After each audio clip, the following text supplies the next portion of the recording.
Hello fans, Cowboy Jobu here with the Jobu Report. Today on First Take, they're talking about the Matt Cassel trade and what does it mean for Brandon Weeden. Now before we go to the video, it has been brought to my attention that I'm a bit annoying. Can you believe that? I'm annoying. Yes, a fan out there said I need to stay out of the videos and shut my trap. So today, I'm going to try and shut my trap. Let's go to the tape. Let's focus on the other breaking news last night in the quarterback situation with America's team. We know Tony Romo is sidelined for about 7 games at least, so it's Brandon Weeden who will get the nod. And then yesterday, the Cowboys added another signal caller to the mix, acquiring Matt Cassel from the Bills, who was beat out by Tyrod Taylor. Here's Jerry Jones on the situation. He's a thing of beauty on throwing the football. His passing motion or his arm is, frankly, you won't see a more gifted passer. And power, accuracy, the entire aspect of it. Okay, so as I was just saying earlier, Brandon Weeden's there. Now they bring in Matt Cassel, who was acquired from the Bills. Tyrod Taylor took the job. Originally, he was with the Vikings prior. Skip, that's the backstory. Oh, let's go to Stephen A. I apologize. Stephen A., do you trust in the Cowboys situation? Well, first of all, you have no choice but to, because it's a product of injury. So certainly you don't want to sit there. It's not like they said Brandon Weeden, we're going to allow him to start over Tony Romo, because that would obviously be laughable. But because of the injured situation, and he is the backup, and plus, not only that, he works with the first team on Wednesdays, which is the day that Tony Romo takes off. You get all of that. Yep. The flip side to it, however, is I found Jerry Jones' comments just straight comedy. To be quite honest with you, the way he talked about Brandon, we really throw a football and all of this other stuff. Why? Because Jerry Jones, ever the salesman, is trying to sell everybody on Brandon Weeden and what he's going to do for the Cowboys. And then there's no reason for hopes to dissipate in any way, shape, form, or fashion. I find that to be comical. Brandon Weeden is 0-6 in his last 6 starts. His last game as a starting quarterback for the Dallas Cowboys, he lost that game. His QBR was 15. This is Skip's favorite stat. I am correct in saying that, right? Your favorite stat. You couldn't wait to share that 15 QBR. Be honest. 15. You were excited to share that. Wait, say it again. 15. 15. A QBR of 15. On a scale of 0 to 100. 15. So I just laugh about that. Now, I will say this. I wish him luck. I mean, the brother's birthday is on the same day as mine. Oh, that got something going on. Okay. And everyone will be in Cowboys gear again.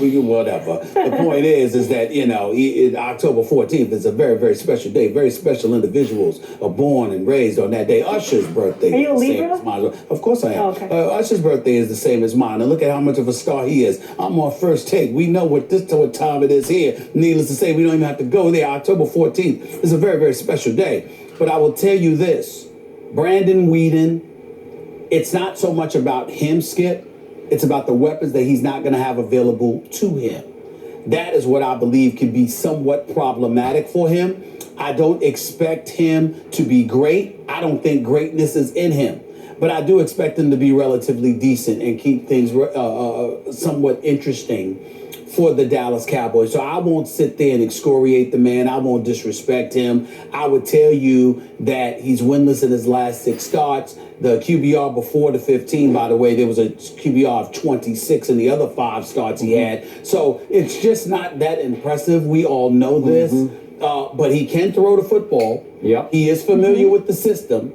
He does practice with the first team on Wednesdays. Yep. And the combination of all of those things, I think, lends itself towards expecting a slightly better result than some critics would surmise about Brandon Weeden. But I don't expect him to knock my socks off in any way.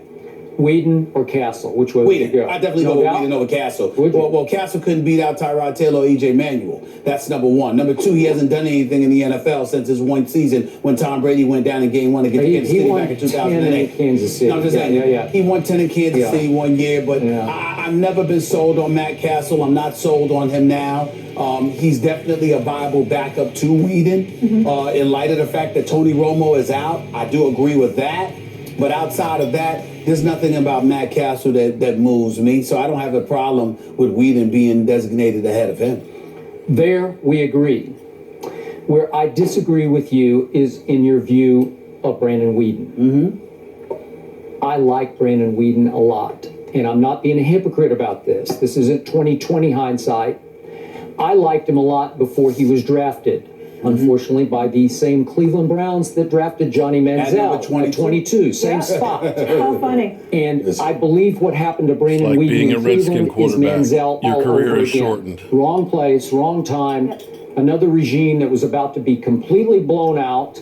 You're not going to have much of a shot. Now, why did I love Brandon Weeden? And by the way, I'm going to be on record here. I believe Brandon Weeden is good enough and now comfortable enough in a system that he's been in finally for 2 years under Scott Linehan. We saw the fruits of that when he went 7 for 7 at Philadelphia. While that game was still teetering, it was still a losable game. If he'd gone in and stunk it up with a QBR of 15 in that game at Philadelphia, they would have lost. But they won when obviously he hit Terrence Williams. Byron Maxwell just watched as he ran to the end zone, and that was the ball game. But I'm going to be on record here. I believe Brandon Weeden is good enough to beat Matt Ryan and the Atlanta Falcons and to go to Drew Brees, who has an arm issue, as his New Orleans Saints have unfathomably fallen all the way to 30th in our ESPN power rankings. Are you kidding me? I think Brandon Weeden with this Cowboy team is good enough to win the next 2 games for my Dallas Cowboys, right? Yep. Okay, now, when we go back to his last year at Oklahoma State, why did I love him going into the draft?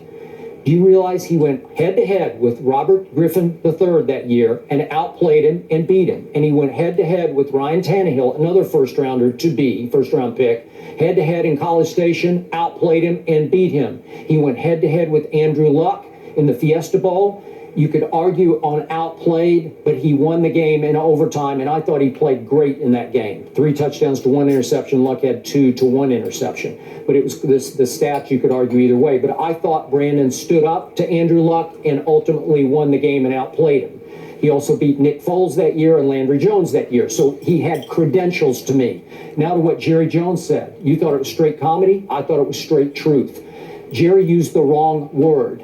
He's Then not. it wasn't straight truth. Okay, you won't see a more gifted passer, said Jerry Jones. If he had used the word thrower, it would have worked, because Brandon Weeden is a gifted thrower of the football. When you talk about passer of the football, now you're talking about reading defenses, hanging in the pocket under pressure, making the right choice, getting rid of the ball, blah, blah, blah, accuracy, all those things. But just on winging the football, he can make every throw, and he throws a sweet football. And by the way, your Yankees once upon a time drafted him in the 2nd round out of Edmond Santa Fe Means High nothing School. to me. He elected to go football. No, he didn't. He went to play baseball for like 4 or 5 years. Did he play for the Yankees? Yeah, played in the minor leagues. Well, that's what I'm saying. Okay. Well, he tried. They they picked that's him. They made him a bonus let me tell you baby. something. Right-handed pitcher. I don't know one single individual in the Yankees minor league system. When you ain't a Yankee until you make it up to the majors. But at one don't point, you dare they say thought, such a thing. At one point, they thought he was good enough. Again. Yeah. Okay, I As don't a high count school minor kid. leaguers as a Yankee. Yeah. Let's be clear about that. That's number one. And number 2, Skip Bayless,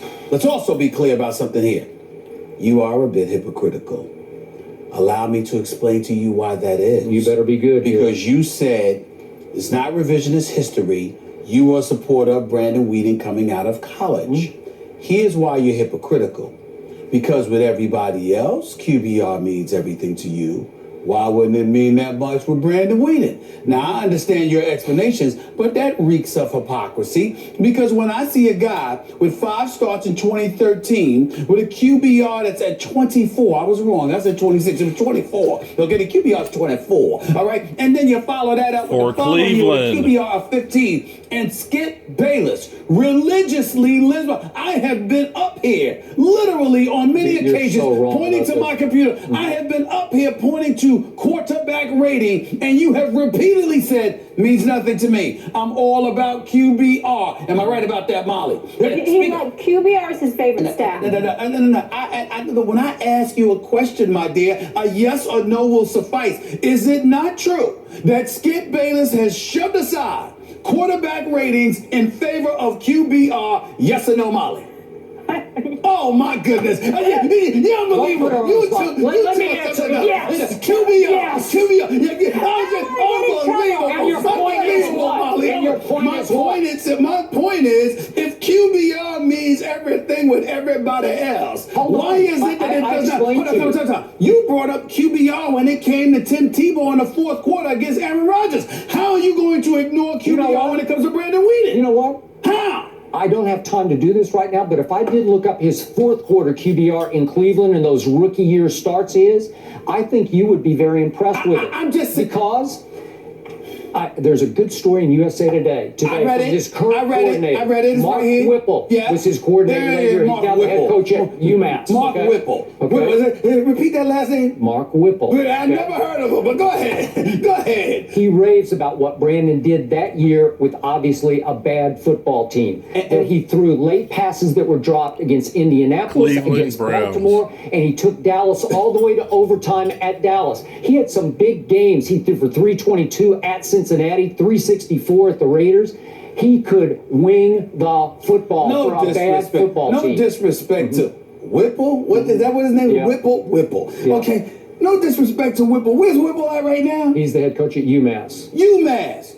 NFL. UMass. Come on now. I don't want to hear that. Because listen, here's my thing. And it's not to disrespect Whipple. I'm sure that he's a good man and I'm sure that he's going to be a good coach. Here's my issue.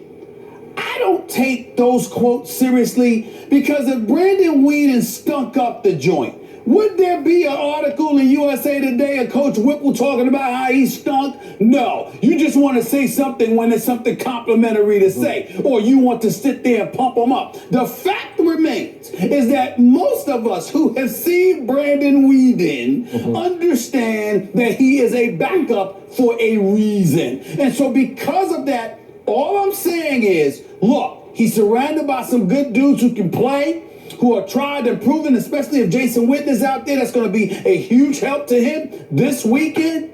But in the end, a quarterback rating of 24 in his 5 starts in 2013 and 15 in his lone start last year, with an 0-6 record in his last 6 starts as a quarterback, all right, does not bode well for your guy. Okay. These are facts. Okay, here's my fact. He came in for Tony Romo in relief, made 4 out of 6 throws for 69 yards against Washington. Remember, Romo hurt his back? Yeah. Then the next week, he had to start against Todd Bowles' defense at Jerry World. Arizona was on a roll, especially defensively, at 6-1 at that point. They threw, as you would say, the kitchen sink at Brandon Weeden. He did not handle it well. He stunk it up. For reasons I cannot explain, he never clicked with Dez. They couldn't get on the same page. Well, guess what? Dez isn't there anymore. So let me get this straight. You're saying he couldn't click with Dez. So the fact that Dez Bryant, who you have proclaimed to be he's the best wide receiver in all of football, is not there, that's going to be a good thing for Brandon Weeden? You're unbelievable. Well, you're the best. I concede that you're the best. You just said that. No. You just looked on national television and said the best wide receiver in football who is gone because of a broken foot is a good thing for the backup quarterback for the Dallas Cowboys. So in other words, you know why? So in other words, let me educate you about football. The game you have a hard, you struggle to grasp. All right, no problem. No problem. You can take those shots. It's all right. Go out against Arizona and you get Dez-centric and you say, I got to get it to him. I got to get it to him. Wait, is he there? Is he there? And you start forcing passes to him that get intercepted. That's a bad thing. Hold on, wait a minute. But if you start spreading the ball around. Tell me, who can't comprehend that? But here's the reality, Skip Bayless. If Dez Bryant is the best and Brandon Weeden has the skill sets and more importantly, the IQ and the acumen you proclaim he has. I'm sorry. You can't figure out that they ain't got nothing to do with reps. You just finished saying last year he wasn't getting any reps. You just finished saying from a mental perspective, you feel compelled to try and get to Dez Bryant. He doesn't have the intelligence, the intestinal wherewithal to sit there and say, well, you know what? I may not mean to be so transparent and obvious in targeting this one receiver. I might need to get it to the open man. You trying to tell me he doesn't have the intelligence to figure that out? And you're confident in him as a quarterback of the Dallas Cowboys? 7 for 7 against the Eagles you picked to win the division. Eagles team that doesn't seem to be a team who I would not be surprised. Don't look at me. Hold on, wait a minute. Well, look, don't look at me when you're talking about the Redskins. They weren't much of a defense, according to you at the time that he went up against them. All right, but they were killing Tony Romo. We have to take a break. But we're going to continue with the Cowboys when we come back. And one thing I want to know from both of you. You don't need to continue with the Cowboys? We do. Why? There's a new receiver coming to town, baby, for Dez Bryant. I want to know how many games they need to win To do what? to be okay? To win the division. With Brandon Weeden, how many can Brandon pull off, and how many do they I'm need to already be on okay? record. I'm giving him a shot to win the next 2, and that would go a long ways. If you're 4-0, you got a shot. They're going to be out anywhere from 7 to 8 weeks. Tony Romo's going to be probably miss a minimum of 8 games. I'd say Brandon Weeden will probably go 4-4. Okay. I would take that I to think the the bank. Cowboys are gonna. All they got to do to win the division is go 7-7 the rest of the way. All right. 500 football. 4-4, so they'd be 6-4 when about when Romo came back. I'd take that. Should we get a popcorn? I'd take that too. Now, I tried not to mess with the video too much, but you know me, I can't stay out. Have a great day, friends, and I'll see you next time. And be sure to click subscribe so that way you can get all of Joe Boo's work.